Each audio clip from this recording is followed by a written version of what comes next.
waa'ee makiyyaadha yeroonda. Maaliif? Naganti ati gantuudha. Maal abbaa akkamittiin akkas naan jetta? Ati utuun sin fuudhiini nayyaadadha durbummaa qaba naan jettee turte mati. Innaa? Anoo gaafan si fuudhi durbummaa kee nagarreeti. Aleeksi Taayyee qaamaan dhaqee Abdii Raggaasaa ilaaletti Addisuu Raggaasaa jarjaree muddama keessa galeeti aasidiitu itti naqamee jedhee jira. Aasidiitu itti naqame na dhaqqabaa uummanni musliimaa jedhe. Bakka kana qeerna godhe anillee. Bakki qeeritti na godhe uummanni musliimaa na dhaqqabaa ka jedhu maal jechuu barbaade Addisuun uummata kiristaanaa musliimaa waliin naquu barbaadeeti. Addisuu Raggaasaa bakka kana akka dubbate. Egaa bakka kanallee yaadannoo qaba. Garuu amma Aleeksi Taayyee ka dubbachuu jiru annaa qaamaan dhaqee Abdii Raggaasaa ilaalee jira.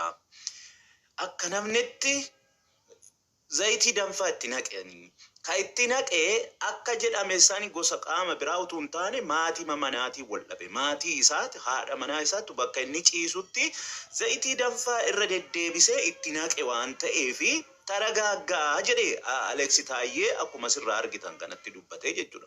So garuu jechi Addisuu Raggaasaa dubbatee jecha uummata walitti buusuudha. Nama jarjaru jechuudha. Sababbiin isaa uummanni musliimaa na dhaqqabaa hoo jedhu kiristaanatu kana godhe jechuu isaa barbaadeeti. Kunillee yaadannoo qabamuu qaba. Abdii waan si haa fayyisu. Dafees bilisa si haa baasus jedha. Xiyyatanu. Dhugumattuu akka inni jedhee otoo asiidiidha ta'ee akkuma argitanii asiidiin nama keessa galeetu nama nyaataa akka inni nama godhu hin beektu hundi keessaniyyuu asiidiin dhugumatti zayitiidha natti fakkaatan kofokkofee jiran ta'ee zayitii ta'a dhuguma. Ani badee maajoo badaa goote jaartiin dhugaa rabbiin isaa fayyisu malee rakkoo. Jaartiin isaa sun himaa miidiyaarraa baddee hin galtee deebitee. Ala jirtiin jennee moo kan biraa fuudheenni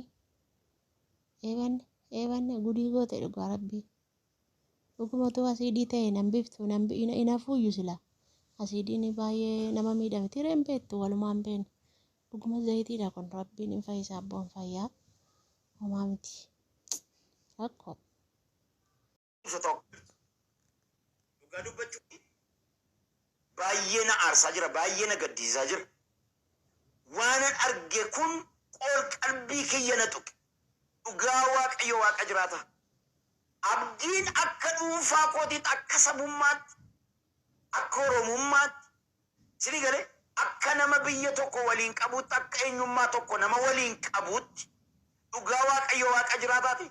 Baay'ee na gaddisiisa baay'ee na aarsa. Wanti abdii irratti ta'e kun. Waa'een amantii nan ilaallatu anaan. Namni waan barbaadetti amanuu danda'a, waan barbaade dubbachuu danda'a, mirga isaati. Ani waa'een amantii kamiinan ilaallatu namni waan itti amane dubbachuu jiraachuu mirga isaati. Ani guyyaa tokko maaliif kana jette jedhetti dubbadhe dhimma isaaniiti. Waa'ee amantii miti amma waan anaasa'u. Dhimmi kun dhimma waa'ee amantii wajjin wal qabatu yoo ta'e, dhimmi kun jireenya dhuunfaa wajjin waan wal qabatu yoo ta'e, dhimmi kun haaloo dhuunfaa qaba of keessaa yoo ta'e, wanti kun qoratamee fuula seeraa duratti fuula uummataa duratti mirkanaa'utu irra jiraata. Dhugaa Waaqayyoo qalbii kootu na qabame. Sirrii miti wanti abdii irratti ta'e hin barbaadan gochi akka kanaa gocha farra uummataati. Farra amantiiti. Farra dhala namaati. Kun jireenya hawaasa tokkoo keessatti qoori qalbii hawaasa tokkoo keessatti waan dhaga'amuu hin qabnedha. Waan hojjetamuu hin qabnedha. An kana cimseen balaaleffadha. Waa'een amantiin ilaaluu ta'an. Amantiin abbaan barbaade waan barbaade mukatti sagaduu danda'a. Dhagaatti sagaduu danda'a. Waan barbaade waan akka barbaadetti moo adeemsifachuu danda'a. Garuu akka obboleessa koo tokkootti, akka dhiiga koo tokkootti, akka oromummaatti, akka biyyaatti, akka sabaatti natti dhaga'ama. Sababiin isaa mirga hiree jiraachuu waaqumatu namaa kenna malee nama miti. Eenyuyyuu mirga namarratti badii dalaguu hin qabu akka Waaqayyoottis akka namaattis akka sabaattis yaada kana gocha kana nan balaaleffadha. Obboleessa koo abdii wanta sirratti ga'e kanatti baay'een gadda baay'ee sin aara. Waaqayyo maqaa gooftaa Yesuusiin fayyina siifa godhu araara siifa godhu kadhannaa kooti kun garuu qaamni kana godhe Oolee utuun bulin qaamni mootummaa sadarkaa gadiidhaa kaasee amma gubbaatti jiru dhimma kana dhimmi kun itti qoratame atattamaan sabab ifa ta'uu qaba. Qaamni kana godhe seeratti dhiyaachuu qaba. Adabbii barbaachisu fudhachuu qaba. Biyya seeraan bultudha biyyi kun. Biyya haymanotiidhaan bultu miti.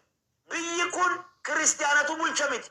Biyya kana sheeriyaatu bulcha miti. Biyya kana seera igga mangistii Itoophiyaa kan jedhu jira. Seerri ittiin bulmaata biyya Itoophiyaadhaa sheeriyaa miti. Kan kiristiyaanaa miti kan ortodoksii miti. Seera jala bulla hundi keenya. Seerri jiru kun immoo kan musliimaa miti, kan ortodoksii miti, kan pheenxee miti. Seerriif heerri Itoophiyaan ittiin bultu hundumaaf wal qixa. Kanaafiyyuu wanni kun gocha suukkanneessaa obboleessa keenya irratti raawwate kan nan balaaleffadha. Dhugaan lafa jiru kan. An wayi namantiin hin dhalatu Oromummaan walootti qaba mucaa kana wajjin. Qomoon walootti kana wajjin. Biyya walootti qaba mucaa kana wajjin. Biyyi koo Oromummaan koo namummaan walootti qaban abdii wajjin. Kanaaf waan abdii irratti raawwatame kan cimseen balaaleffadha. Hin jaalladhu nan jibba qalbii kootu jibba gocha kanaan. Dhugaa Waaqayyo Waaqa jiraata. I feel something. Baay'ee sirrii miti wanti kun. Wanni kun sirrii miti. Dhimma dhuunfaadhaan kun irratti raawwatame yoo ta'e qoratamee bakkeetti ta'u. Wanta amantii wajjin wal qabatu dhaga'uun barbaadu. Wanta gocha farra sabaati kun. Eenyus raawwatu eenyu farra sabaati kun. Farra nagaa biyyaadha kun. Farra diimokiraasiidha kun. Farra diimokiraasii amantaa mootummaan mirganni amantaaf kenne dhiibuudha kun. Yoo waa'ee amantaa ta'e sirrii miti. Waa'ee dhimma dhuunfaa yoo ta'e sirrii miti. Waan kamiin iyyuu gochi akkasii namarratti raawwachuun sirrii miti. Kanaafiyyuu dhugaa Waaqayyoo hudhameen haasaa jiran na aarseera baay'ee. Wanti akka kanaa kun sirrii miti. Obboleessa koo abdii ilmi Waaqayyoo Iyesuus araara siif godhu. Kana duwwaan siin jedhe. Mootummaan immoo isatti aanutti adeema. Thank you.